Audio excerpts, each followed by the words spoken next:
নমস্কাৰ the recent news Assam YouTube চেনেললৈ আপোনাক স্বাগতম।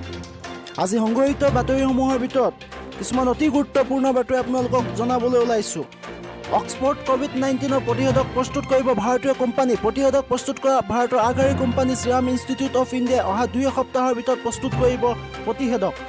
অসমবাসীলৈ হিমন্ত বিশ্ব শৰ্মাৰ বিনম্ৰ আহ্বান। গেছ ভাড়াঘৰৰ মালিকক 50% ৰেহাই দিয়াৰ আহ্বান মুকলি কৰিলে কোভিড ৱাৰিছ ৱেবছাইট। মন কী বাতত প্ৰধানমন্ত্ৰীয়ে উল্লেখ কৰিলে লকডাউনৰ সুফলৰ বিষয়ে। 2 গজ দূৰত্ব অতি প্ৰয়োজন। হিন্দু বা মুছলমান সুস্থ হৈ উঠা লোকে দান কৰক আপোনাৰ তেজ। কেজৰিৱাল হিন্দু মুছলমানৰ ৰক্তদানে পৰাভূত কৰিব কৰোণা। গুৱাহাটী এটা মছজিদ চিল কৰিলে প্ৰশাসনে। ৰেড জন হৈ নলবাৰীলৈ গৈছিল মুৱাজিম। নলবাৰীৰ পৰা আহি মছজিদত প্ৰৱেশ কৰিছিল মুৱাজিমে। কৰোণা বিৰুদ্ধে যুঁজত প্ৰতিজন নাগৰিকৰ এগৰাকী সৈনিক। মন কী বাতত প্ৰধানমন্ত্ৰীৰ উল্লেখ।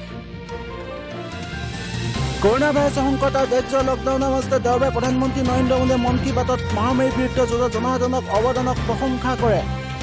30 এপ্ৰিললৈ বৃদ্ধি অন্তঃজিলা যাতায়াতৰ দিন। আৰোগ্য হোৱা 8জন কোভিড-19 ৰোগীক অব্যাহতি। হিমন্ত বিশ্ব শৰ্মা। দেশত 16খন ৰাজ্য ওচৰে কৰোণা ভাইৰাছ মুক্ত হোৱাৰ দিশত। 20 মে'ৰ ভিতৰত ভাৰতত নোহোৱা হ'ব সংক্ৰমণ। ছিংগাপুৰ বিশ্ববিদ্যালয়ৰ দাবী। ৰেড জনৰ পৰা গ্ৰীণ জনলৈ অহাৰ বাবে আছামে ব্যৱহাৰ কৰিছে ৰেলপথ। ঘাইপথত আৰক্ষী তালাচী দেখি ৰেলপথৰ সুবিধা লৈছে আছাম লোকে। 3জন যুৱক আহিছিল তেনেদৰে। কৰোণাৰ বিৰুদ্ধে যুঁজিবলৈ হয় নিজামুদ্দিন মাৰ্কাজত 200 জন জমা দিব চিকিৎসাৰ কাৰণে প্লাজমা। ৰাজস্থানৰ কোটাৰ পৰা গুৱাহাটীত উপস্থিত হ'ল 391গৰাকী ছাত্ৰ ছাত্ৰী। থাকিব লাগিব 14 দিনৰ কোৱাৰেণ্টাইনত। হিমন্ত বিশ্ব শৰ্মা। মাদাৰ বৃদ্ধবাসৰ ৰাজ্যিক ন্যায়িক গৃহত মুখ্যমন্ত্ৰী। বুজ ল'লে আৱাসীৰ।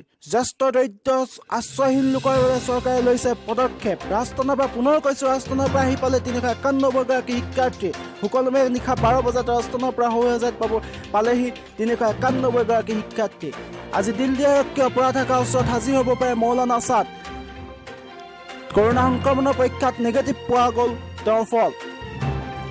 20 মে'লৈ ভাৰতত শেষ হ'ব কৰোণা ভাইৰাছৰ সংসাৰ। এই ভৱিষ্যতবাণী Singapore institute of technology and ডিজাইনৰ।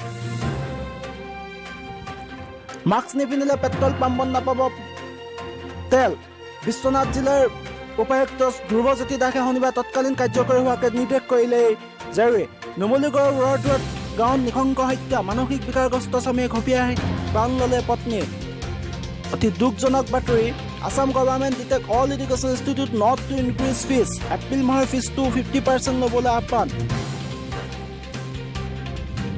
কৰোণা ভাইৰাছৰ ক্ষেত্ৰত অসমত বৰ্তমানলৈকে active case 7, discharge 27, death 1 and total আছিল 35। Thank U.